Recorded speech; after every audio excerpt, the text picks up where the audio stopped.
Olá pessoal, meu nome é Rafael Silva, eu sou doutorando no programa de pós-graduação em Letras pela Universidade Federal de Minas Gerais. Dou continuidade aqui às exposições do curso sobre Fundamentos de Literatura Grega 2, no âmbito do curso de Letras da Universidade Federal de Minas Gerais, com a exposição de hoje intitulada Entre Mythos e Logos na Tradição Eleática, Parmênides. E gostaria de começar a exposição de hoje colocando essa pergunta, né? Mythos e Logos? Porque essa série de exposições que eu tenho intitulado Entre Mythos e Logos na tradição jônica, na tradição eleática, partem de alguns pressupostos sobre o que é possível entender acerca da palavra mythos e o que é possível entender acerca da palavra logos. Para isso, nós temos que ter em vista que os usos dessas palavras no período arcaico, que aparecem já em Homero, em Hesíodo, mas em autores posteriores, é bastante próximo. Ambas significam, a princípio, palavra, discurso, história, narrativa, eventualmente argumentação, mas sempre desse campo semântico da palavra. E, a princípio, a forma como essas duas palavras aparecem em Homero, em Hesíodo, é bastante indiferente, tá? O campo semântico de logos e derivados, né? O verbo lego e aí todo um campo semântico ligado a essa raiz, lek ou lok, né? É bastante próximo do campo semântico do verbo mytheomai, da palavra mythos, e, de fato, são usadas aparentemente de forma indistinta nesses autores mais recuados. Pouco a pouco, os seus usos começam a se diferenciar. E nós já encontramos em Hecateu, por exemplo, um uso que parece polemizar algo da esfera do mythos. Não é? Algo análogo se encontra na quase total ausência de derivados da palavra mythos em Heródoto. A forma como Tucídides depois vai radicalizar essa tendência, de fato, propondo uma distinção aí entre o que é da ordem do mythos e o que é da ordem do logos. Platão herda isso, sem dúvida, muito, ainda que complicando essas categorias, mas fato é, depois de Platão, então a partir do século IV a.C., mythos e logos parecem se referir a dois campos semânticos que, ainda que da ordem da palavra, são vistos como distintos. Por quê? E aqui eu me baseio em apontamentos que estão lá na Invenção da Mitologia, um livro do Marcel Detienne, e em alguns apontamentos também do Luc Brisson, né, Les mots et les mythes, As Palavras e os Mitos, que é uma obra dedicada, enfim, a um estudo de vocabulário, a um estudo dos mitos, das narrativas míticas na obra de Platão, por esse estudioso, Luc Brisson, que apontam, enfim, basicamente a tendência de que logos começa a se especializar como algo mais próximo do discurso racional, do discurso argumentado, eventualmente tendo o uso de razão, e mythos se especializar como sendo da ordem da narrativa, da ordem, eventualmente, do mito mesmo, da fábula. Né? Mythos aparece em Aristóteles com sentido, inclusive, de enredo, né? A estrutura narrativa, mas, de fato, esse é o momento em que essas palavras já são bem distintas. E Parmênides ocupa um lugar importante na evolução, não é?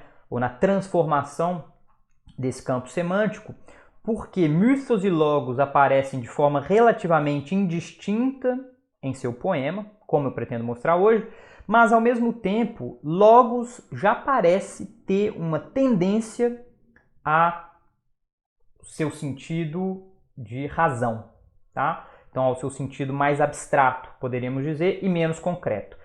Em todo caso, eu pretendo mostrar isso textualmente, para que vocês mesmos possam eventualmente julgar se concordam ou não. Mas o que eu quero dizer com a expressão entre mythos e logos, quando eu proponho essas leituras, não é, com esses títulos, é me contrapor a uma leitura teleológica da história do pensamento grego antigo.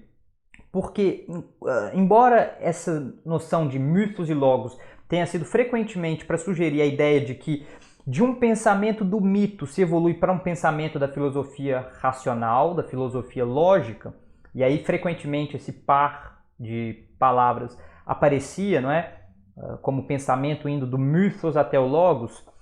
O que eu pretendo fazer aqui de forma irônica é me apropriar dessas mesmas expressões e mostrar como durante boa parte do desenvolvimento do pensamento grego antigo, elas têm o mesmo sentido. E aí a minha ideia é mostrar que essa distinção entre um campo específico da letras e um campo específico da filosofia, para o período em questão, não faz de todo sentido. Porque o que nós temos são produções discursivas por meio das quais o pensamento se coloca em questão, por meio das quais o pensamento acontece.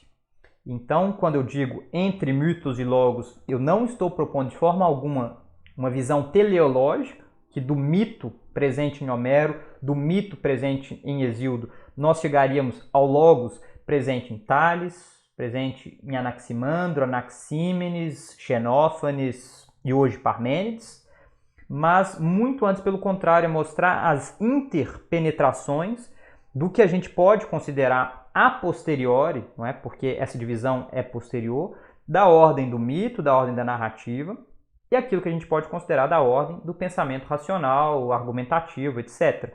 Porque essas dimensões aparecem muito conectadas em todas essas obras do período arcaico. Hoje eu vou mostrar isso, acredito, de forma convincente, porque Parmênides é um verdadeiro herdeiro, não é, desse manancial poético representado por Homero e Hesíodo, pela tradição isométrica arcaica, e acredito que vai ficar muito claro como essa distinção entre um trabalho estritamente racional por oposição a um trabalho poético supostamente irracional ou pouco lógico não faz muito sentido. Tá? Então eu defendo aqui uma leitura atenta aos jogos e disputas no âmbito de uma ordem do discurso, não é? Essa noção aparece no Foucault, de alguma forma ali em diálogo com Detienne, mas é a ideia de que num dado momento histórico se configura uma ordem discursiva e que há uma série de tensões no âmbito dessa ordem no que diz respeito a discursos que pretendem ser capazes de dizer ou de chegar, de construir o conhecimento, a manifestação do poder e assim por diante. Tá? Então, o que eu pretendo mostrar aqui é que Parmênides fala a língua de Homero, fala a língua de Hesíodo, embora, obviamente, em diálogo com questões de seu tempo que levam em consideração aportes de Tales, aportes de Anaximandro, Anaxímenes, Xenófanes. Então, o que eu pretendo sugerir é que muito mais do que levar em conta rupturas disciplinares, não é, que existiriam entre uma abordagem literária e uma abordagem filosófica, eu acho que esse material da Grécia do período arcaico é passível de ser abordado de diferentes perspectivas a partir de diferentes metodologias.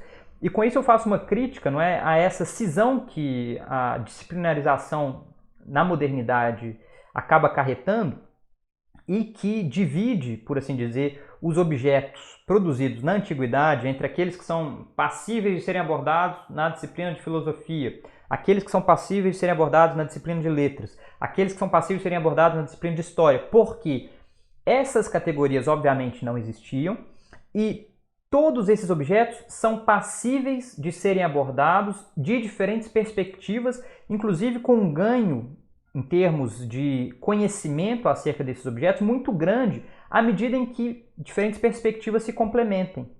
Ou seja, a meu ver, é muito empobrecedor tratar Parmênides exclusivamente nos departamentos de filosofia como se ele fosse uma espécie de lógico fundador da metafísica única e exclusivamente. Por quê? Ele tem um trabalho com a linguagem, um trabalho com a poesia muito profundo, e a mesma coisa vale para, digamos, Hesíodo, para Homero. Por que Hesíodo tem que ser mantido nos departamentos de letras quando o que ele propõe, o que ele traz, é muito rico em termos de pensamento, né, de concatenação lógica mesmo do pensamento, podendo, portanto, ser tratado filosoficamente.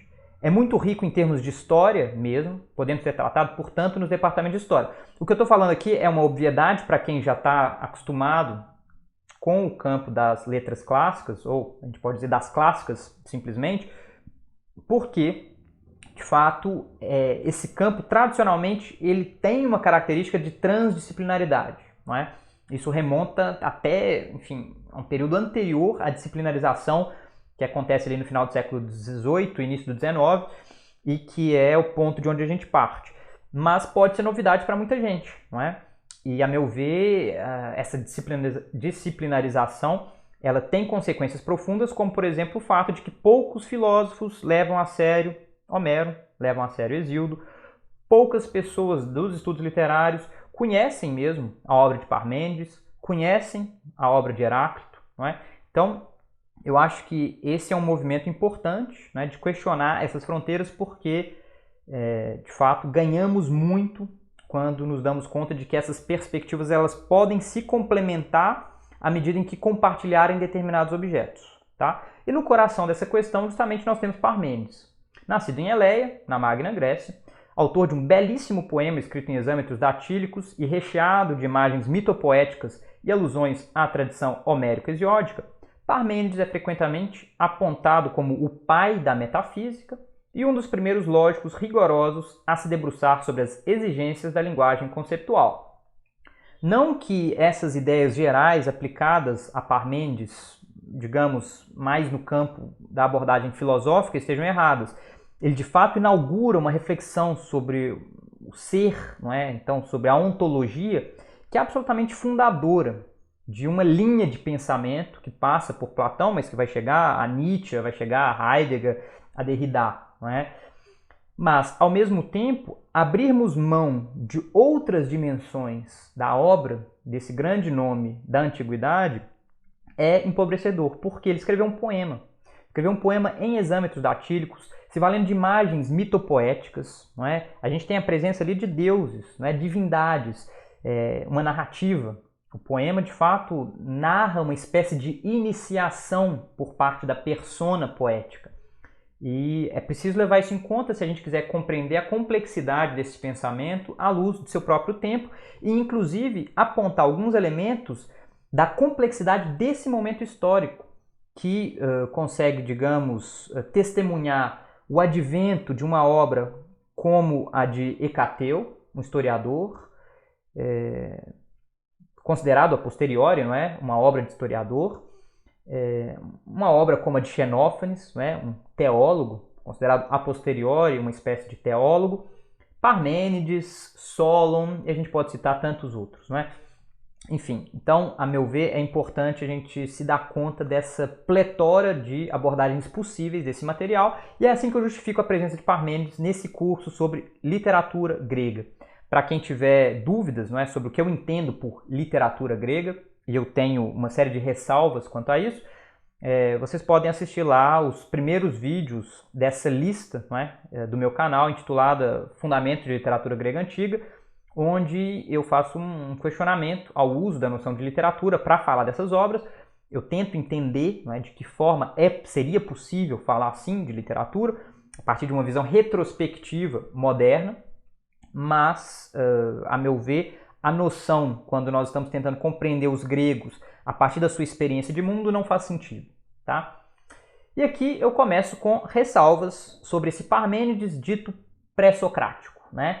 Porque nós temos problemas, como sempre, né, no que diz respeito à transmissão textual da obra de Parmênides, e é importante que a gente leve em conta de que forma ele aparece referenciado nas fontes antigas, porque o seu poema, enquanto tal, não chega para nós, né? A gente não tem nenhum manuscrito com a obra de Parmênides completa ou fragmentária, mas transmitida enquanto poema de Parmênides. O que nós temos são esses ditos fragmentos, que na verdade é um nome errado, eu acho, não é? Para falar dessas citações que nós extraímos de diferentes autores que escreveram em diferentes épocas com diferentes propósitos e coletamos numa publicação única a fim de tentar reunir o máximo possível de trechos dessa obra, citações dessa obra. Parmênides aparece muito configurado, não é, nas obras de Platão. Platão escreve um diálogo chamado Parmênides, que cita ali uma pretensa visita que Parmênides e Zenão teriam feito a Atenas enquanto Sócrates ainda era um jovem, ali por volta de 20 anos de idade. Aristóteles menciona Parmênides, né? Parmênides tem uma importância na escrita da história da filosofia de Aristóteles, lá na Metafísica. Aparecem muitos outros autores, mas sobretudo em Próclo e sobretudo em Simplício. Não é? Simplício, que é um comentador de Aristóteles, muito tardio, tá? Do século VI depois de Cristo, então quase 1000 anos, né? Depois de Parmênides, ele é responsável por transmitir longos trechos do poema de Parmênides, e nós somos muito gratos a isso. Na sua obra ele diz que já era difícil encontrar exemplares do poema de Parmênides, e por isso ele transcrevia longos trechos para tentar explicar de onde Aristóteles partia em sua física, na crítica a Parmênides, e isso é muito interessante. Em todo caso, nós temos que levar em conta esse aspecto na hora de ler o poema, porque nós não temos, então, o poema transmitido enquanto um corpus fechado, né? As edições críticas são basicamente aquelas de que nós já falamos, né? Porque Parmênides, embora tenha sido editado e reeditado frequentemente desde o Renascimento, tá? Ele já tem uma edição lá do século XVI, ele foi frequentemente reeditado. A edição de referência costuma ser ainda a de Dioscrans, né? Os fragmentos dos pré-socráticos, na sua última edição de 1951. A gente costuma referenciar, né, com aquela nomenclatura sobre a qual eu já expliquei para vocês, né, DK, o número de Parmênides é 28, A, B ou C, né, então os testemunhos acerca de Parmênides os fragmentos atribuídos a Parmênides B e os fragmentos duvidosos C. Então nós temos lá DKBA1, né? Então o primeiro testemunho do corpus Dioscrans sobre Parmênides. DK28B1, o primeiro fragmento atribuído a Parmênides no corpus Dioscrans, e assim por diante. E sobre as traduções em português, mais uma vez, né, nós temos lá da coleção Os Pensadores, organizada pelo José Cavalcante de Souza, uma tradução do próprio José Cavalcante de Souza dos fragmentos, tá, do poema de Parmênides. A gente tem ainda na obra escrita por Kirk, Raven e Schofield, originalmente em inglês, traduzida para o português por Carlos Alberto Louro Fonseca, uma exposição sobre Parmênides, com boa parte dos fragmentos, e uma espécie de interpretação, né? Eles propõem lá uma leitura. E temos ainda a obra Filósofos Épicos 1, Parmênides e Xenófanes, sobre a qual eu já falei na exposição anterior sobre Xenófanes, proposta por Fernando Santoro, bilíngue, né? Com uma tradução dele, que está disponibilizada no nosso Drive, assim como a obra dos Pensadores está disponibilizada também no nosso Drive, para propósitos pedagógicos. Então, quem tiver interesse, basta ir na descrição do vídeo. Nós temos lá o endereço do Drive, em que todo o material de apoio dessa disciplina é fornecido gratuitamente. Então, é possível encontrar um bom material de leitura aí também em português, tá? Feitas essas especificações, vocês vejam que nós já chegamos aí a mais de 15 minutos e nem começamos a falar propriamente de Parmênides. É preciso situar o contexto cultural de que Parmênides parte. Não é? Ele nasce em Eleia, como eu disse, fica na região da Magna Grécia, então lá no sul da Península Itálica, a região que pode ser, de fato, na Península Itálica ela mesma, mas pode ser na ilha da Sicília. Eleia fica na Península. Ele nasce poucos anos após a fundação dessa polis, fundada por colonos da Fócida, uma região da Grécia continental, mais a leste, mais a oeste, não é? Fica lá a Fócia, fica a oeste de Delfos, não é? É uma região da Grécia continental. Embora esse movimento de migração, não é? A gente pode falar de migração, porque colonização parece um termo não muito bem aplicável quando a gente pensa no sentido moderno da palavra. Eu não vou entrar aqui nos detalhes, mas esse movimento de migração grega foi engrossado por um movimento migratório vindo também da Jônia, motivado pelas guerras lídias e persas, não é? Eu já mencionei que a Lídia conquista a Jônia e, na sequência, a Pérsia conquista essa região também, né? Conquista a Lídia e depois conquista a Jônia, lá na costa ocidental, não é? Do que hoje é a Turquia. E parece que Parmênides entrou em contato com o pensamento de figuras como Xenófanes de Colofão e Pitágoras de Samos, lá na região de Eleia. Por quê? Como dito, Xenófanes, segundo a sua biografia, teria participado da fundação de Eleia e, se não, teria pelo menos visitado essa região da Grécia, expondo seus poemas, deixando ensinamentos e, de fato, deixando uma marca, não é? O mesmo, mas com maior profundidade ainda pode ser dito de Pitágoras, porque Pitágoras migra, de fato, não é, para a Magna Grécia. Ele, enfim, mora em Crotona, enfim, ele mora em Póleis da Magna Grécia, onde ele funda o que vem a se tornar uma espécie de escola filosófica com ensinamentos, com uma tradição muito forte nessa região, e é possível notar, pelo menos segundo a biografia, a presença desse pensamento de Xenófanes, de Pitágoras, na formação filosófica de Parmênides. Então, é preciso levar em conta a importância dessas tradições filosóficas anteriores para o desenvolvimento de um pensamento maduro como o que aparece em Parmênides. Sem dúvida, a influência daquilo que nós já falamos sobre a polis enquanto um contexto de produção discursiva, de produção do conhecimento, é fundamental, não é? Porque todas as premissas de que parte a ideia de uma poesia recitada, uma poesia pública, de alguma forma ali colocada em debate, polemizando contra certas tendências, é da ordem do debate público da polis. Então tem uma tendência política bastante clara, embora Parmênides se coloque também em diálogo com essa tradição de sábios dizedores de verdade, não é?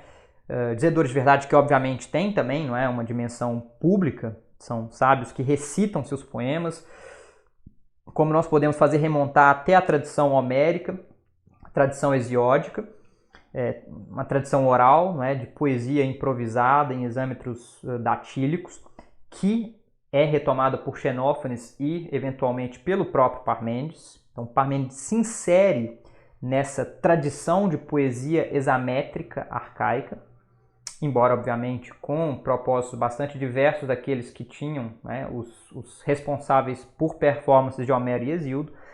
Parmênides, de fato, se demarca de forma muito clara por uma forma de pensamento que é radicalmente outra, embora se valendo de elementos dessas tradições, e sua atividade tem também correlação com o que certos sábios, né, os sofoi, do período propunham.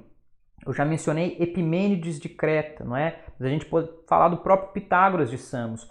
Essas são figuras interessantes porque elas se valem de uma certa autoridade que essa possibilidade de indicar verdades lhes confere, e elas têm uma atuação que a gente pode muitas vezes classificar como ético-moral, eventualmente cívica, na vida das pessoas, na vida das próprias cidades, atuando às vezes com purificações de ordem ritual, às vezes com recomendações de ordem de comportamento, fundando de fato seitas seguidas, não é, por pessoas que passam então a seguir um regime dietético, um regime de vida, inclusive com ensinamentos de ordem moral, e que deixam um profundo impacto na vida das pessoas desse período e nas polis desse período, porque essas pessoas muitas vezes se engajam na vida pública com participação na proposição de leis,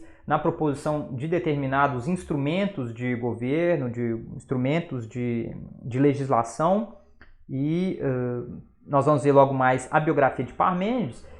O próprio Parmênides parece ter participado da vida pública em Eleia, tá? Essa é uma dimensão importante da filosofia, da poesia, das manifestações discursivas do período da antiguidade de modo geral, mas do período arcaico e do período clássico sem dúvida, que a dedicação a essas atividades ditas do espírito não implicava prescindir de uma participação na vida pública. Muito antes, pelo contrário.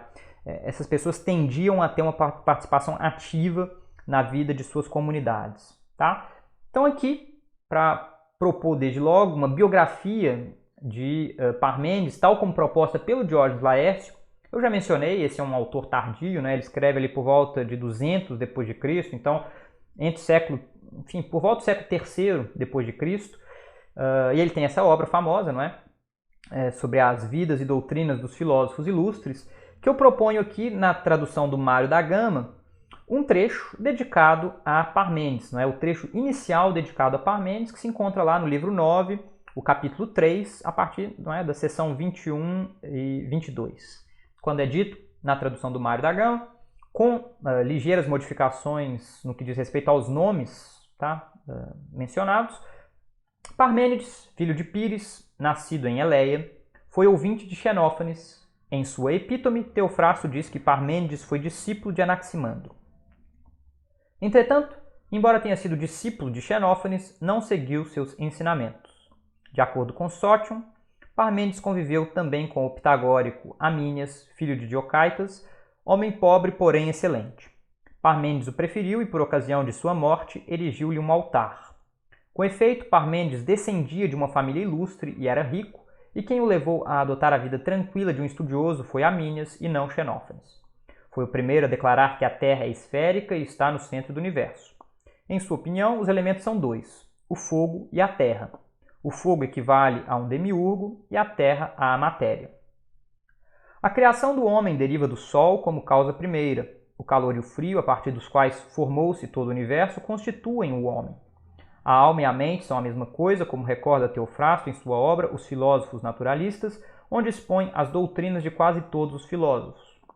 Parmênides divide a filosofia em duas partes, uma das quais segue a verdade e a outra a opinião.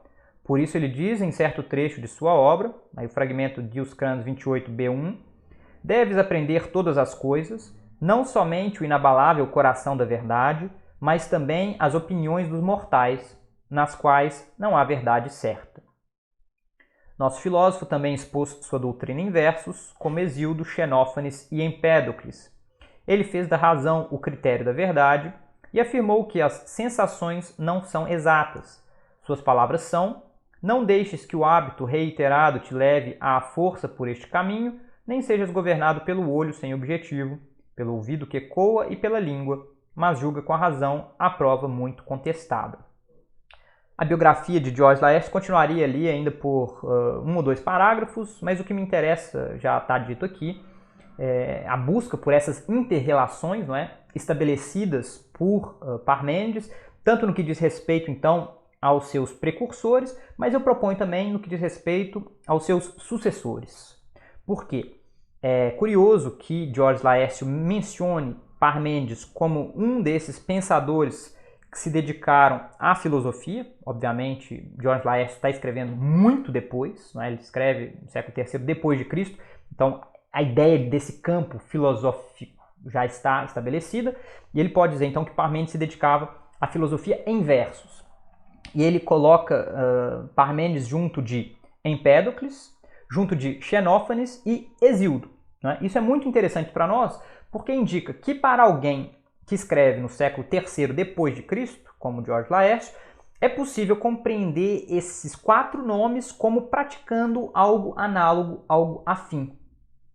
Então, Hesíodo, Xenófanes, Parmênides e Empédocles, todos se dedicando às atividades do pensamento, da especulação, por meio dessa tradição hexamétrica em versos, né, hexâmetros datílicos.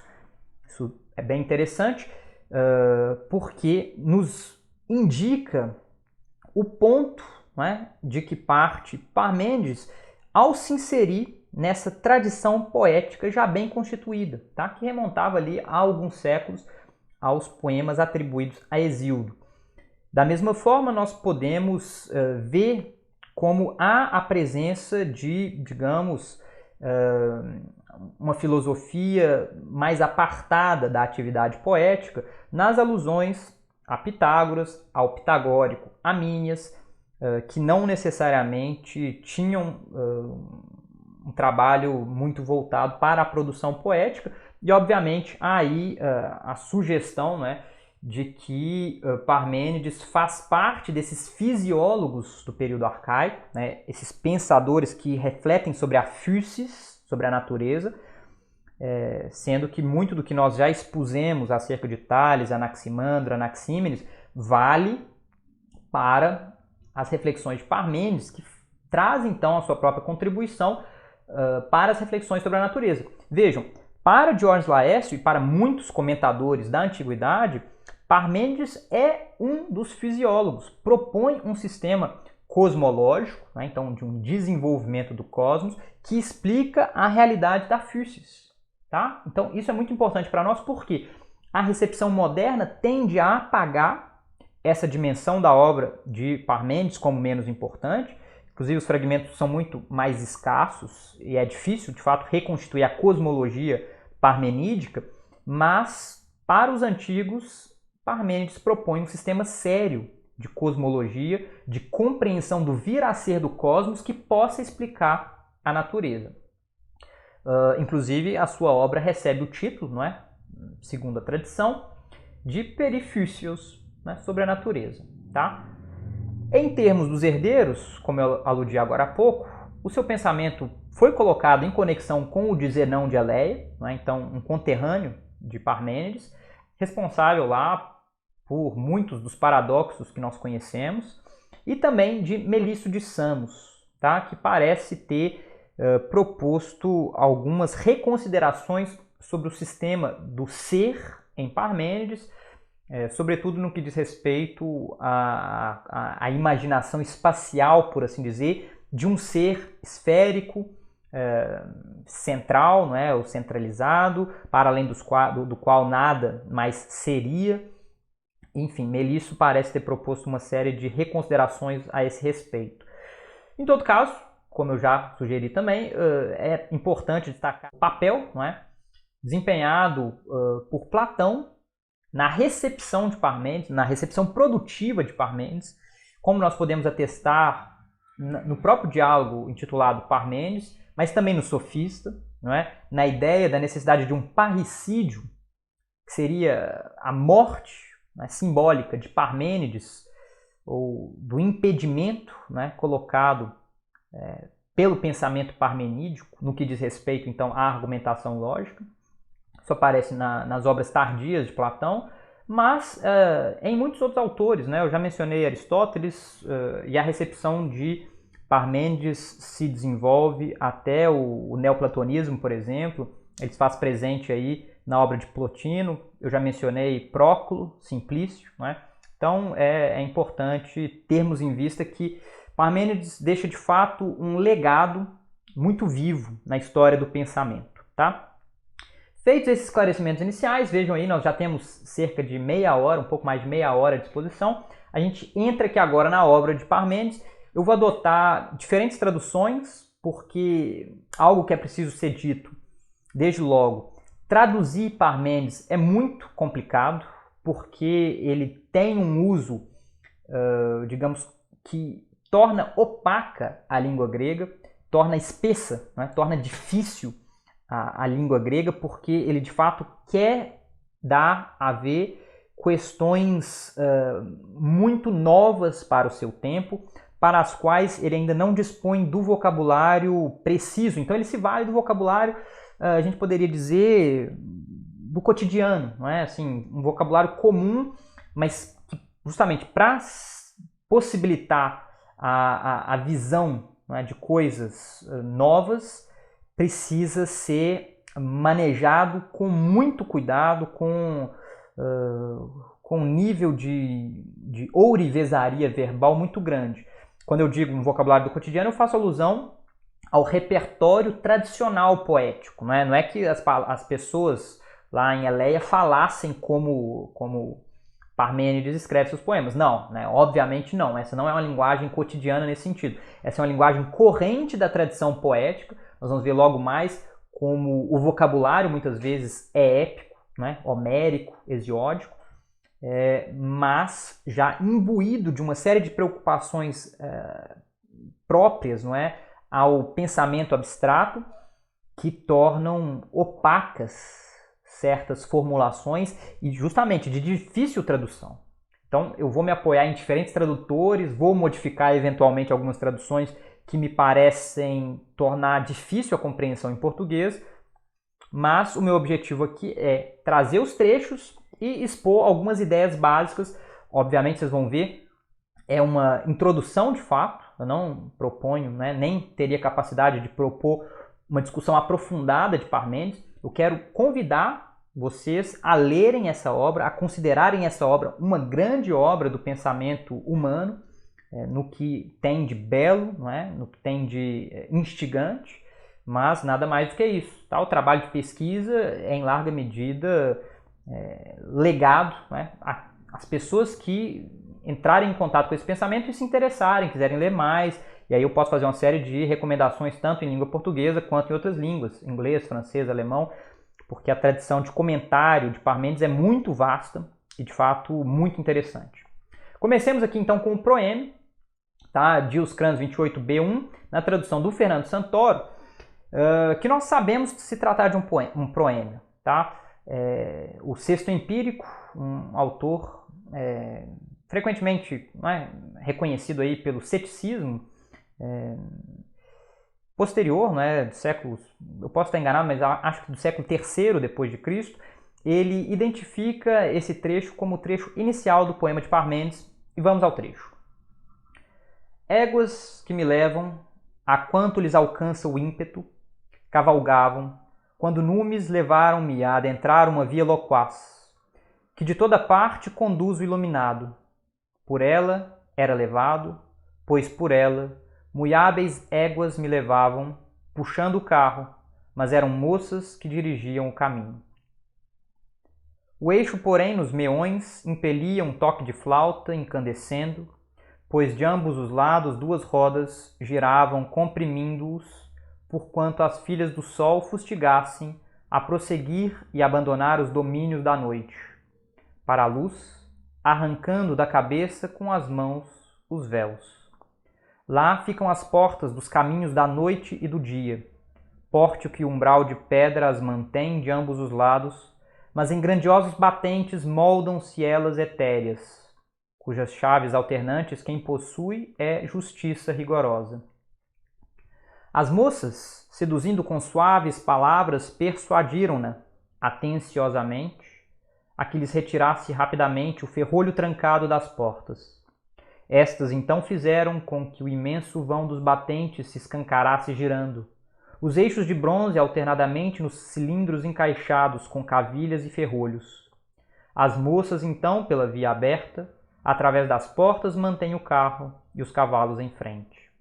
E a deusa, com boa vontade, acolheu-me, e em sua mão, minha mão direita tomou.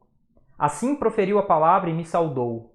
Ó jovem, acompanhado por aurigas imortais, que com éguas te levam ao alcance de nossa morada. Salve, porque nenhuma partida ruim te enviou a trilhar este caminho, à medida que é um caminho apartado dos homens, mas sim norma e justiça. Esse trecho é belíssimo, não é? Com várias imagens mitopoéticas muito instigantes, tradicionais, não é? A referência às éguas de início é da ordem de uma referência aristocrática, não é? A cavalgadura, ao uso do carro, as corridas de carro em competições olímpicas, como nós vamos encontrar em Píndaro, por exemplo, tá? Porque manter éguas era extremamente caro, extremamente custoso, não é? Então restrito à mais fina aristocracia, não é? A mais elevada aristocracia. Então Parmênides já deixa muito clara com essa imagem a ideia, não é, de se dirigir a um público de eleitos. Tá? Há essa ideia sem dúvida. E as divindades às quais ele recorre dão a ideia, não é, de uma passagem de uma vida de trevas para uma iluminação. Ele faz referência às Helíades, as filhas do sol, e a ideia, não é, de uma filiação do Sol que guia um carro, obviamente faz ressoar o mito de Faetonte, que perde o controle do carro do pai e sofre o acidente que leva à sua morte. Mas aqui as Helíades conduzem apoiadas, não é, ou direcionadas por uma via que tem a aceitação da justiça, dike. E essa tradução do Santoro é interessante porque ele mantém, não é, ou ele coloca sempre com maiúsculas as entidades que ele toma por divindades. E eu acho isso interessante porque, de fato, Parmênides está recorrendo a um repertório mitopoético tradicional. Lembrem-se daquilo que nós vimos com Hesíodo, não é? Dike, justiça, Themis, norma, Moira, a gente pode dizer destino, fado, aqui na tradução dele partida, são divindades que têm um nascimento, que têm um lugar na teogonia hesiódica. E essas divindades guiam, não é, o caminho percorrido pela persona poética, que não se identifica, mas é a persona desse poema, que faz esse caminho que deixa as trevas. A própria noite é uma divindade importante lá na teogonia, né? Lembrem-se do início, né? Lá no catálogo, né, dos filhos da noite. Ela desempenha um papel importante aí na gênese do cosmo tal como nós o conhecemos hoje. E essa persona, então, saindo dos caminhos noturnos, em cima desse carro conduzido pelas Helíades, né, tendo éguas adiante, passa por esse portal que é uma imagem presente, por exemplo, na Odisseia, quando fala de onde saem os dois tipos de sonho, mencionado no encontro entre Odisseu como mendigo e Penélope, no canto 19 da Odisseia, e que faz pensar, não é, a todo um imaginário aí sobre portais e sua simbologia no período arcaico da antiguidade grega. E uma vez atravessado esse portal com a aceitação de dike, não é, de justiça, de fato começa uma cavalgada a céu aberto. E essa persona pode entrar em contato com a deusa, não é? Chamada simplesmente de Thea, não é? A deusa, não identificada, é muito interessante isso, que acolhe esse jovem, não é? Tem todo um gestual do acolhimento e que se propõe a introduzi-lo na possibilidade de trilhar o caminho correto. Então, vejam, não é? Esse poema trabalha com a imagem do caminho, em grego antigo rhodos, que se multiplica em caminhos, não é? Possíveis ou não possíveis. E, como nós veremos logo mais, essa ideia de um caminho possível, um caminho verdadeiro para o pensamento, é de alguma forma a base da noção de método. Tá? Méthodos, do grego antigo, né? O caminho junto, o caminho paralelo, o caminho ao lado, é de onde vem a nossa noção de método, não é? Um caminho a ser percorrido, um determinado caminho que, se percorrido, leva a um destino. Tá? Então vejam como já é possível aí ter uma ideia do tipo de construção que Parmênides propõe com essa introdução, com essa espécie de proêmio. Ele consegue aí cativar, sem dúvida, o ouvinte por meio do hábito que esse ouvinte tem da poesia hexamétrica arcaica. Ele recorre a um conjunto de entidades já conhecidas, mas ele promove ao mesmo tempo um tipo de reflexão bastante nova, não é? Essa ideia do caminho, quase uma espécie de iniciação no conhecimento, embora tenha ecos hesiódicos. Lembrem-se lá do início da teogonia, não é? Hesíodo encontra as musas heliconíades e elas lhe dirigem a palavra tal como a deusa dirige a palavra aqui à persona parmenídica, mas o tipo de iniciação não é da ordem de uma veridicção, de uma possibilidade de dizer verdades inspiradas e cuja autoridade se basearia única e exclusivamente na dimensão divina da entidade responsável por inspirar essas verdades, mas na proposição de um método que, como nós veremos depois, é passível de ser averiguado pelo próprio logos. E aí é um uso da palavra logos que me parece deslizar entre o sentido de palavra e o sentido de raciocínio, porque nós veremos logo mais, a deusa parece dizer que, uma vez conhecido o caminho correto, é possível analisar a sua correção por meio do pensamento. Tá? Bem, em todo caso, na sequência, e aqui nós temos o final, não é, do fragmento Dioscrans 28b1, é o final daquele trecho que eu comecei a citar ali, na tradução ainda do Santoro, mas ligeiramente modificada por mim, os seguintes versos. Mas é preciso que de tudo te informes, tanto do intrépido coração da verdade convincente, quanto das opiniões de mortais em que não há convicção verdadeira. Contudo, também isso aprenderás, de que modo as opiniões precisariam patentemente ser, ao longo de tudo, tudo abarcando. Aqui nós temos a explicitação do objeto da instrução desse discurso da deusa, que vai então, por um lado, instruir acerca do intrépido coração da verdade convincente, e esse é o caminho do ser, né? A possibilidade de investigar o que é porque sempre foi e sempre será, né? Que é da ordem dessa estabilidade do ser. Por outro, não é?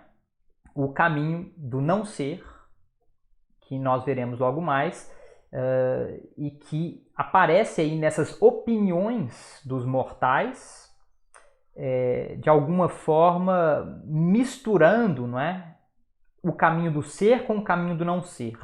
E é esse o problema dessas opiniões. Tá? Como ficará claro logo mais, a deusa fala do caminho do ser, fala do caminho do não ser, e fala disso que são as opiniões dos mortais, que justamente por não conhecerem a diferença, ou não reconhecer a diferença entre esses caminhos, são enganosas, tá? São problemáticas, são frágeis, são não convincentes, são instáveis, tudo isso. Antes de passar para a exibição do que são esses dois caminhos, né, do que são as opiniões dos mortais da perspectiva dessa deusa, é preciso abordar rapidamente o problema da ordenação dos fragmentos, não é, de Parmênides.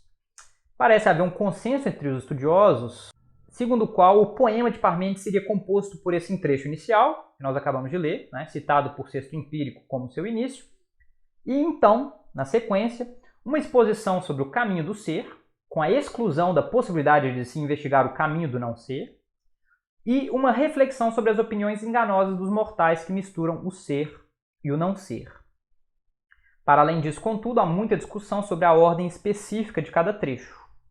Eu aqui apresentarei algumas passagens emblemáticas, sem me preocupar com uma ordem pretensamente autêntica, não é autêntica aí entre aspas, baseando-me no que afirma Parmênides em Dioscrans 28b5, quando é dito: comum, porém, é para mim, de onde começarei, pois lá mesmo chegarei de volta outra vez.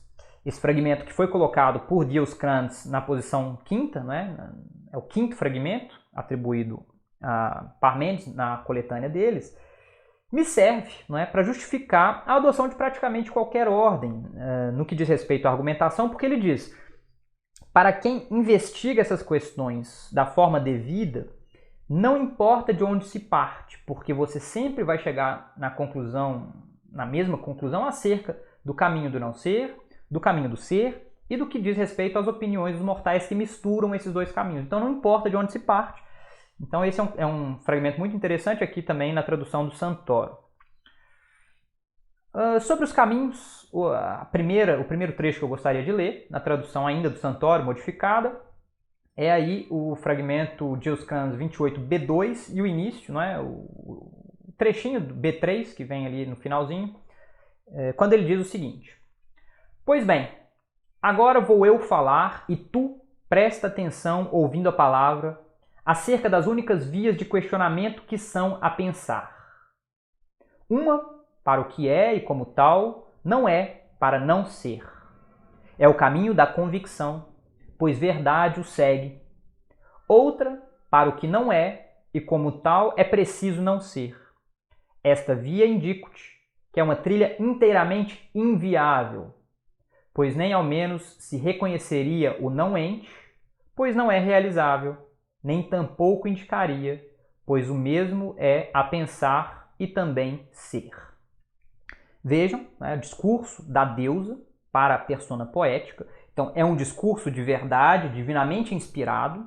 Né? A figura da deusa não está aí à toa, tem um fundamento divino, de verdade inspirada, e ela expõe os dois caminhos possíveis. Não é? Na verdade, a gente vai descobrir logo mais que um deles não é possível, mas os dois caminhos, por assim dizer, a princípio concebíveis em termos mitológicos. Tá? Porque aqui, sem dúvida, nós não estamos fora da alçada do mythos hesiódico, tá? Da narrativa em chave mitológica ou mitopoética, afim, então, a Hesíodo, por exemplo.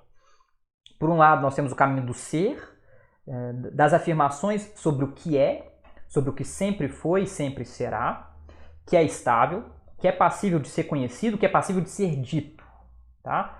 É o caminho de convicção, o Fernando Santoro dizia persuasão, tá? É um derivado aí do léxico, né? Do peitó, né? Da peissó, uma vez que a verdade, a aletheia, segue esse caminho, não é? A verdade se encontra nesse caminho. Então aquilo que é da ordem do dizível, do pensável, do cognoscível, se encontra aí, e por isso esse é um caminho que persuade, que convence, porque ele é o caminho de verdade.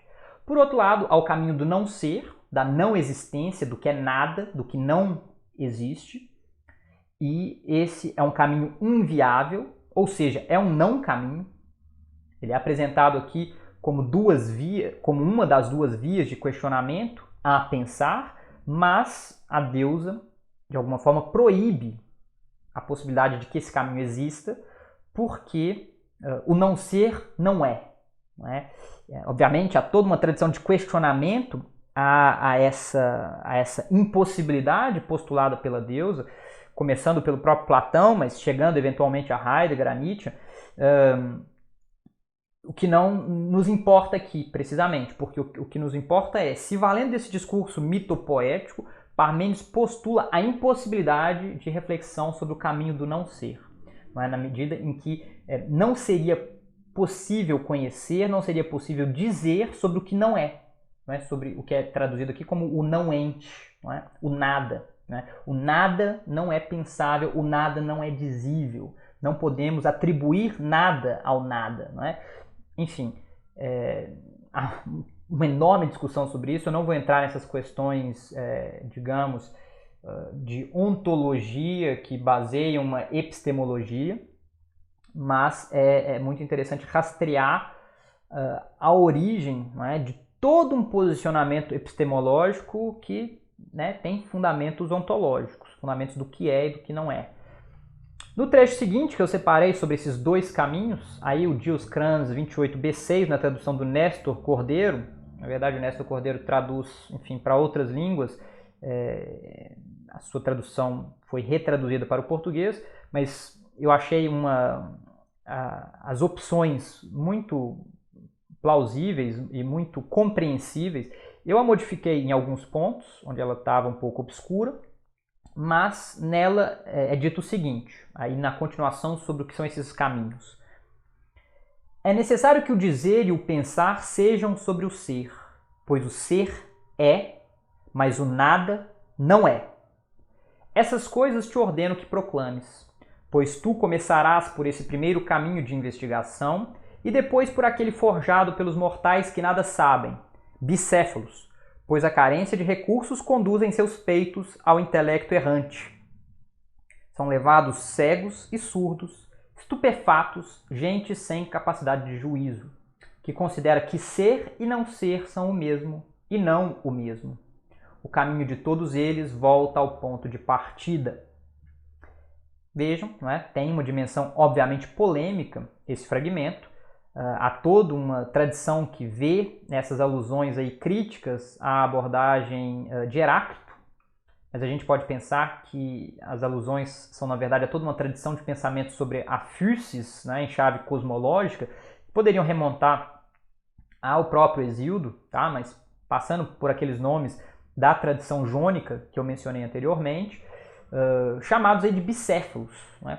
Bicéfalos por quê? Porque eles teriam em sua mente traços do que é o caminho do ser, eles teriam vislumbres desse caminho, mas eles misturariam com o que é o caminho do não ser, a ideia então de um devir, né, de um vir a ser, a possibilidade de que algo que não era antes surja, se torne, como nós veremos lá com a exibição sobre o pensamento, a obra de Heráclito. Não é? Heráclito é de fato um pensador do devir, né, do vir a ser, da realidade constantemente móvel, não é? Perpetuamente em transformação, e Parmênides critica quem enfatize essa dimensão do que se torna, do que não é constantemente o mesmo, porque ele diz que não há conhecimento possível nessa via, conhecimento, digamos, entendido como em seu sentido forte, né? Um conhecimento estável, um conhecimento que, segundo algumas sugestões, seria da ordem do conhecimento lógico. Tá?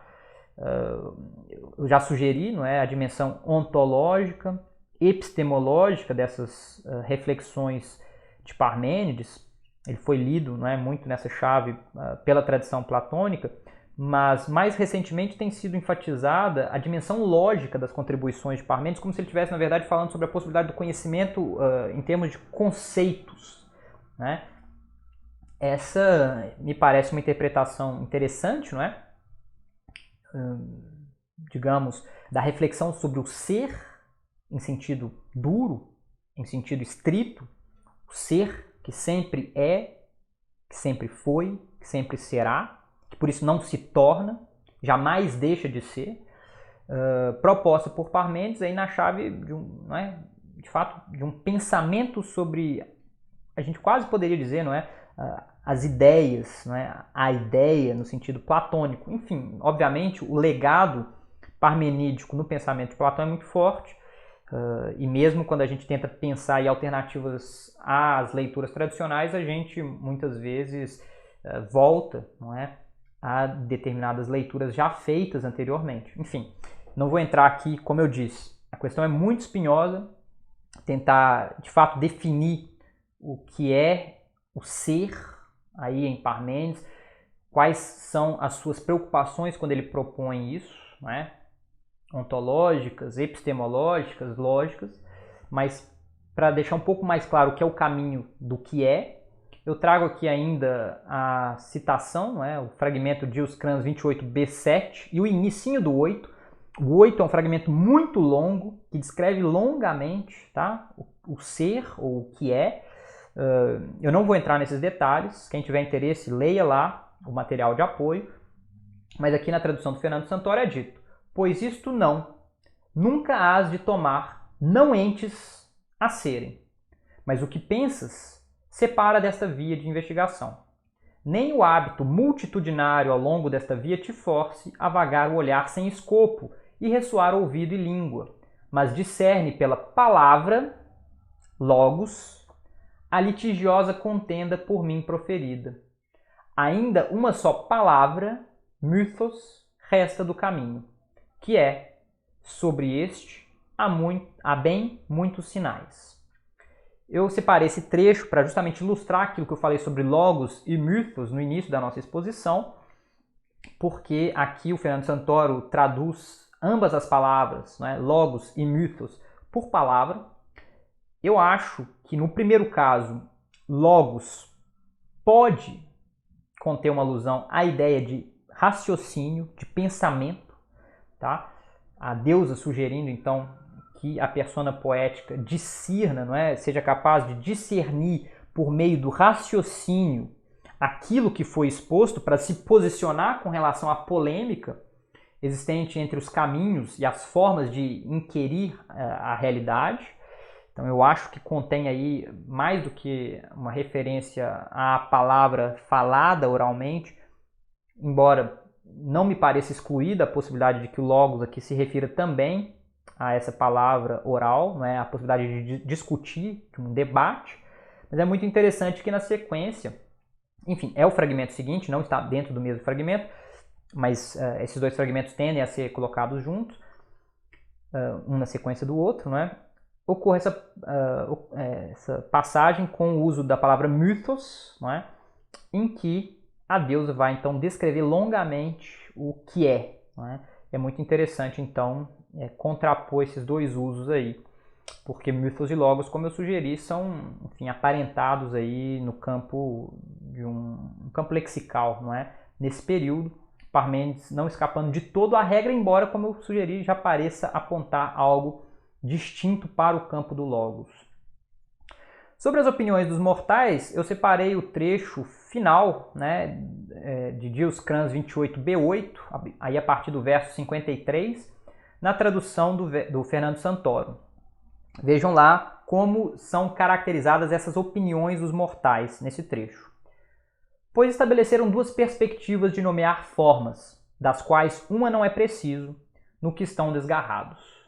Em contrários, cindiram a articulação e puseram sinais, separados uns dos outros. De um lado, o fogo etéreo da flama, tênue, muito leve, o mesmo que si mesmo em toda parte, mas não o mesmo que o outro, oposto ao que é por si mesmo, os contrários, noite opaca, articulação densa e pesada. Eu te falo esta ordenação de mundo, diácosmos, toda verossímil, panteoicota, para que nunca nenhum dos mortais te supere em perspectiva, em gnome. Vejam como Parmênides faz uma espécie de esboço geral do que foi a abordagem cosmológica de outros que o precederam. Ele fala aí desse jogo entre contrários, não é? A partir da nomeação arbitrária que esses predecessores puseram, né, no que parecem aí forças contrárias, não é? O fogo etéreo da flama contraposto à noite opaca, não é? Então uma espécie de calor, iluminação, a ideia de frio, escuro, opacidade, não é? E ele aponta o que há de arbitrário, o que há, né, no final das contas, de enganoso nesse procedimento que descreve uma ordenação do mundo. A palavra é diácosmos, não é? Um vir a ser do cosmo, o caminho por meio do qual o cosmo que nós conhecemos se torna. E ele propõe, na sequência, narrar ele próprio, não é? Um modo de ordenação do cosmo que seja totalmente verossímil, totalmente conforme às convenções, né? Panteoicota. Essa noção de eoikos é a que aparece posteriormente lá em Aristóteles, né? Para falar da tragédia representada verossimilmente, ou apresentada segundo as convenções do que é esperado, não é? De uma tragédia. Obviamente aqui a ideia é a apresentação então de uma diacosmose ou diacosmese, de um vir a ser do cosmo, segundo, não é, as convenções fisiológicas, não é, já desse tipo de abordagem. Porque é muito interessante, Parmênides propõe uma cosmologia. Ele parece sugerir que essa cosmologia não é da ordem de uma verdade estável, ela é da ordem das opiniões, ou seja, ela mistura os dois caminhos, mesmo quando feita da forma a mais verossímil possível. E aí ele parece produzir esse discurso em larga medida para precaver o seu público de outros discursos enganosos dessa mesma ordem, né? É um procedimento curioso aí, porque a princípio pareceria Parmênides poder simplesmente parar o discurso da deusa depois de exibir o caminho do ser e a impossibilidade de percorrer o caminho do não ser, mas ele não se dá por satisfeito, ele persegue essa via da verossimilhança enganosa, o que obviamente nos faz pensar lá nos versos 26 a 28 da Teogonia, quando as musas dizem saber contar mentiras símeis aos fatos, não é? Mentiras verossímeis, mas sabem também verdades entoar. Aqui a deusa de Parmênides, ela entoa o caminho do ser, que é a verdade, né, que é a única verdade possível, em termos de conhecimento, em termos do que é passível de ser dito, mas entoa também o caminho das opiniões que misturam aí o ser e o não ser, e que é cantado, enfim, é dito por essa deusa da forma mais verossímil possível, né? Então, da forma mais próxima dos fatos. Então, parece que o programa seguido por Parmênides está de alguma forma prescrito lá pelas próprias musas hesiódicas. Obviamente, como eu disse, há uma série de transformações propostas por Parmênides na forma como ele lida com esse legado mitopoético para inaugurar questões novas. Mas, ao mesmo tempo, é inegável a presença de Hesíodo, não é? Nesse tipo de reflexão, tá? Como eu acredito ter indicado aqui. Sobre as opiniões dos mortais, eu trago ainda o trecho de Os Crânios 28b10, na tradução do Fernando Santoro, quando é dito, e é muito interessante, porque aí tem um catálogo, por assim dizer, fisiológico, não é? Um catálogo do que poderia ser a fisiologia de Parmênides, poderia ser o seu pensamento cosmológico, né, de uma organização do cosmo, muito interessante. Tá? Vejam lá. Conhecerás, e o uso dos tempos verbais é muito importante em Parmênides, não é? A deusa frequentemente usa o imperativo, frequentemente usa o futuro para emitir suas ordens. Tá? Ela é uma entidade muito imperativa no seu contato com a persona poética do poema. Ela diz, então, conhecerás a natureza do éter e também todos os sinais que há no éter e as obras invisíveis da flama pura, do sol resplendente e de onde surgiram. Sondarás as obras vagantes da lua ciclópica e sua natureza. Conhecerás também o céu que tudo abarca, de onde este brotou e como a necessidade o levou no cabresto a manter os limites dos astros. Necessidade é aqui Ananke, e vocês veem como de fato tem um sistema cosmológico, tá? Descrito nos termos os mais verossímeis possíveis e que indicam um funcionamento geral do cosmo que passa pelos astros. Tem uma proposição muito interessante de Parmênides sobre a Lua, esse astro vagante que gira em torno da Terra com luz alheia. Então a ideia de que a Lua reflete a luz do Sol se encontra num dos fragmentos de Parmênides.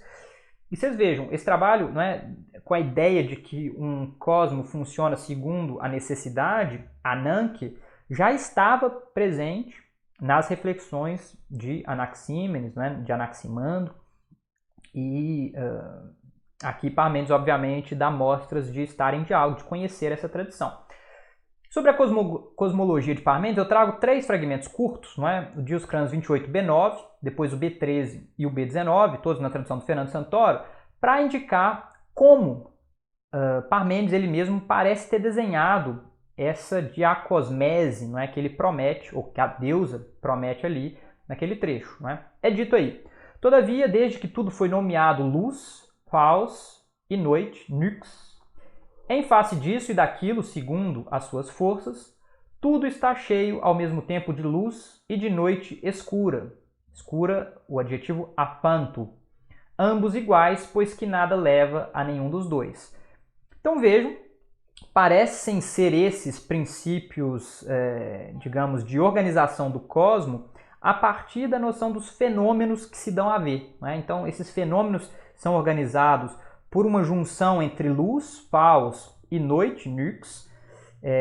A própria noção de fenômeno, não é, em grego antigo, é relacionada à raiz aí de paus, luz, à noção de apanto, não é, que tem ali um alfa privativo.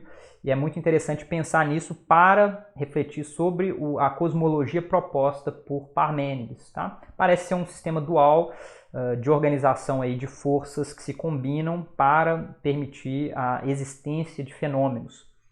Um outro elemento que me parece muito interessante, porque em diálogo com a tradição hesiódica, é o fragmento seguinte, quando é dito: amor foi o primeiro de todos os deuses que concebeu. Eu trouxe, inclusive, o trecho em grego para indicar para as pessoas que conhecerem o grego, sobretudo o grego de Hesíodo, como soa hesiódico esse verso. Tá? Protiston menerota theon me tis atopanton. Né? O protiston, primeirissimamente, né? Amor dos deuses, aquele que de todos concebeu. Então, isso é muito interessante, tá? A presença aí do amor, né, uma das entidades lá fundamentais na teogonia, né, no processo de concepção do cosmo que nós encontramos na teogonia, ali a partir do verso 115, e que encontra aí um eco, provavelmente um eco polêmico, né, em Parmênides. E o último desses trechos, o B19, e assim digo-te segundo a opinião, katadoxan, vejam a palavra doxa aí. Tais coisas brotaram, né, do verbo phyo, que está no radical de physis, natureza, e agora são, e a seguir daí, tendo crescido, acabar-se-ão. Os homens estabeleceram-lhes um nome, assinalando a cada uma. Esse trecho é normalmente colocado como o último, não é, de encerramento aí dos trechos que chegaram até nós do poema. É muito interessante porque ele volta a mencionar a questão das opiniões, né, segundo a opinião, a palavra que aparece é doxa, isso é muito importante, não é? A polêmica, em larga medida, de Parmênides é no que diz respeito ao estabelecimento de um conhecimento seguro por oposição ao que seriam meras opiniões, que julgariam a partir das aparências, sem levar em conta o que é e distinguir do que não é, porque justamente trabalhando com a lógica do que se torna, do que nasce e morre, então que entra na existência, sendo que para Parmênides justamente não há conhecimento seguro sobre isso que se torna, sobre isso que, portanto, não é. E o uso que ele faz do verbo phyo ali, né, tais coisas brotaram, nasceram, vieram a ser, e agora são, e a seguir daí, tendo crescido, acabar-se-ão, terão fim, ele justamente descreve o que é o caminho do não ser, não é? A fisiologia, o pensamento sobre o cosmo, o vir a ser do cosmo, é um tipo de conhecimento não seguro, é um tipo de conhecimento que, portanto, não é conhecimento, no sentido duro, não é? No sentido estrito, estabelecido por Parmênides a partir do que ele descreve sobre o caminho do ser. E aí ele exclui, de fato, a possibilidade de investigação segura acerca desses fatos, porque justamente fatos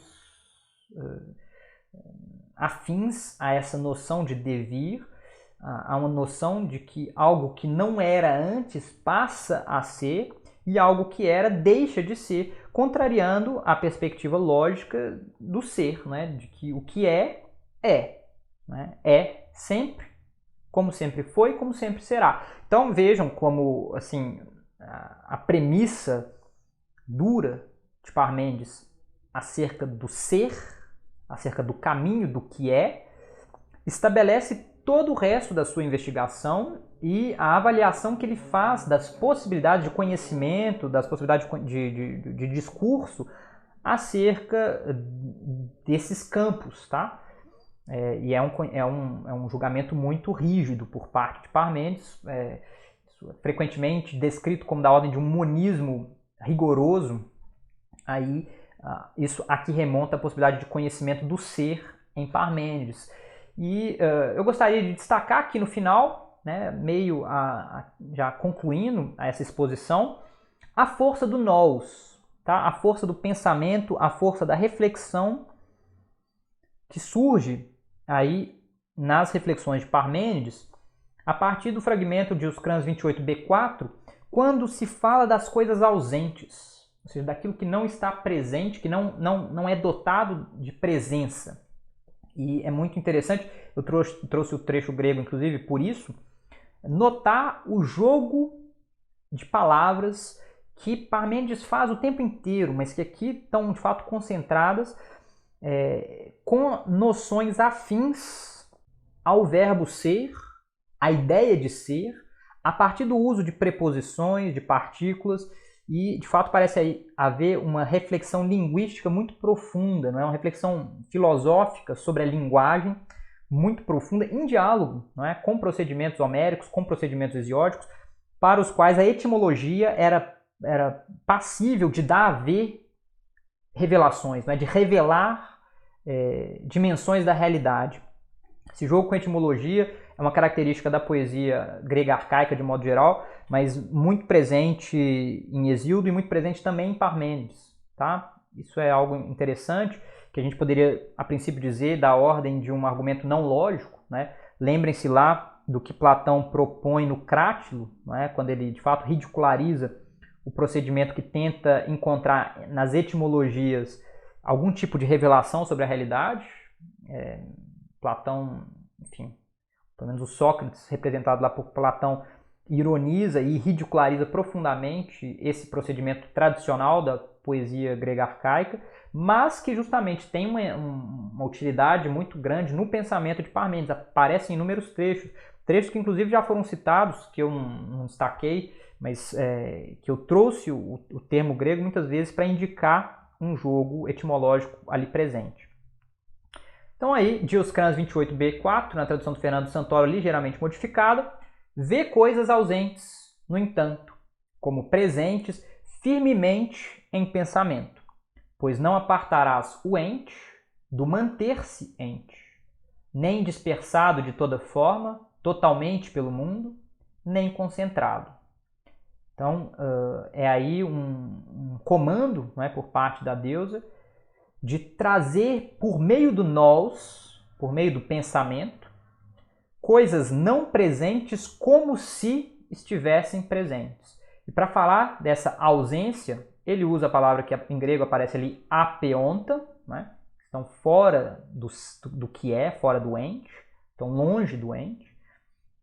E na sequência fala de pareonta, né? As coisas presentes. Então o jogo aí é, em larga medida, entre a preposição apó, né? A partir de, longe de, e a preposição para, junto de, perto de, que acompanham o eonta que aparece, não é, na forma do singular logo na sequência, né, dotado de ser, não é, o ser que mantém-se ser, e aí o jogo, inclusive, ganha uma dimensão de reflexão linguística porque ele fala sobre a possibilidade de analisar, então de cortar, né, na tradução, de dispersar esse ser. Na verdade, ele fala da impossibilidade, não é? De dispersar o ser e de concentrá-lo, né? As duas palavras parecem ter uma dimensão de reflexão metalinguística, tá? O apotmexei, o separar, aí a gente lembra da timese, um procedimento de conjugação verbal, né, do grego antigo, separar a preposição, né, num verbo composto, separar a preposição do radical verbal e, na sequência, a palavra synestamenon, né, que dá a ideia de composição, né, de concentração. Então, é muito interessante como essa reflexão ontológica de Parmênides nesse trecho, ela é atravessada por uma reflexão que nós poderíamos dizer linguística, eventualmente lógica, tá? Mas poético-linguística. Eu trouxe o trecho grego, não apenas para que quem consiga acompanhar, acompanhe todo esse jogo feito aí com apeonta, pareonta, apotmexi, né, o cortar, o separar, o toeon, tueontos, mas ouvir também a sonoridade de uma recitação possível desses exâmetros datílicos, quando poderíamos então pronunciar da seguinte forma, não é? Leucedromos apeonta nooi pareonta bebaios, ugarapotmexei tueontos errestai, utes kidnamenon pantei pantos catacosmon, utes unistamenon. Então vejam, né? É extremamente sonoro, mas são versos extremamente musicais, os versos de Parmênides. E a guisa de conclusão dessa exposição que mais uma vez caminhou aí para 1h20, eu cito um trechinho do Detienne, quando ele vai, né, concluir o 6º capítulo do seu Mestres da Verdade, com a ideia de que é na Aletheia de Parmênides que melhor se expressa a ambiguidade da primeira filosofia que confia ao público um saber, proclamando-o ao mesmo tempo inacessível para a maioria. Verdade pronunciada por um tipo de homem que, por vários traços, se vincula à linhagem dos Mestres da Verdade. A Aletheia de Parmênides é também a primeira verdade grega a se abrir a uma confrontação de caráter racional. É o primeiro esboço de uma verdade objetiva, de uma verdade que se institui no e pelo diálogo. Gostaria de concluir aqui com essas palavras do Détienne, que é um estudioso cujos trabalhos guiam, em larga medida, essas exposições. Me identifico muito com as ideias propostas por ele. Então, eu sempre recomendo a leitura do Mestres da Verdade. Acho que é um livro fundamental para acompanhar essas exposições sobre fundamentos de literatura grega. Outras propostas dele também, mas sobretudo essa, porque aqui fica muito clara, não é, a tensão que atravessa a obra de um Parmênides no que diz respeito a um jogo com a tradição poética homérico-hesiódica, e mesmo, enfim, com outros poetas contemporâneos, e, por outro lado, a tradição pré-socrática, não é? Essa tradição de pensamento jônico, mas nesse momento já eleático, e que justamente gera uma obra que, de alguma forma, desafia as nossas categorias modernas de divisão entre literatura e filosofia, porque é uma obra de poesia de um grau muito refinado, mas ao mesmo tempo com questões ontológicas, com questões epistemológicas e questões lógicas profundíssimas, inescapáveis para quem queira se dedicar a algum desses campos na filosofia. Então vejam, Parmênides é de fato um autor muito interessante e eu acho que essas reflexões finais do Détienne sobre a verdade em Parmênides cumprem uma função de instigar, não é, o pensamento, instigar a leitura sobre esse autor, sobre esse poeta, de forma muito interessante. E aqui eu concluo com as referências bibliográficas de que eu me vali. Nem todas foram citadas, não é, ipsis literis mesmo durante a exposição já ficou muito longa, mas durante as explicações eu me apoiei, tá, em diferentes estudiosos, e eu faço referência aqui então ao Casertano, dos pré-socráticos, ao Néstor Luiz Cordeiro, do Sendo Se É, não é, a tese de Parmênides, inclusive usei um dos trechos da tradução dele, o Mestre da Verdade, na Grécia Arcaica, do Détienne, o trecho que eu citei do George Laërce na tradução do Mário da Gama Cury, não é, Vidas e Doutrinas dos Filósofos Ilustres, o livro do Kirk Raven e Schofield, Os Filósofos Pré-Socráticos, cuja exposição sobre Parmênides é bem interessante, tá? Eu não usei muito, mas tem insights legais. O livro do Fernando Santoro, não é, sobre os filósofos épicos, Parmênides e Xenófanes, com explicações e traduções em versão bilíngue desses dois poetas filósofos, e a edição do José Cavalcante de Souza, dos Pré-Socráticos, com suas traduções. Muito obrigado por quem acompanhou até aqui. Deixem comentários. Aos alunos da disciplina de Fundamentos de Literatura Grega 2, participem, tá? Tentem ler o material suplementar, participem aqui dos comentários, leiam os comentários das outras pessoas, participem de discussões, promovam aí o debate. Não é sempre que eu consigo ler e rebater tudo que é dito, mas eu tento fazer isso sempre que possível. E gostaria que esses vídeos servissem justamente como uma forma de incentivo ao pensamento, incentivo ao debate, à discussão, porque é assim que nós nos desenvolvemos, não apenas enquanto indivíduos, mas enquanto grupo, não é? Enquanto um grupo bastante heterogêneo, não é? Esse que frequenta aí o mundo virtual. Mas espero que um grupo capaz de diálogo, capaz de debate, tá? Um forte abraço e até a próxima. Valeu!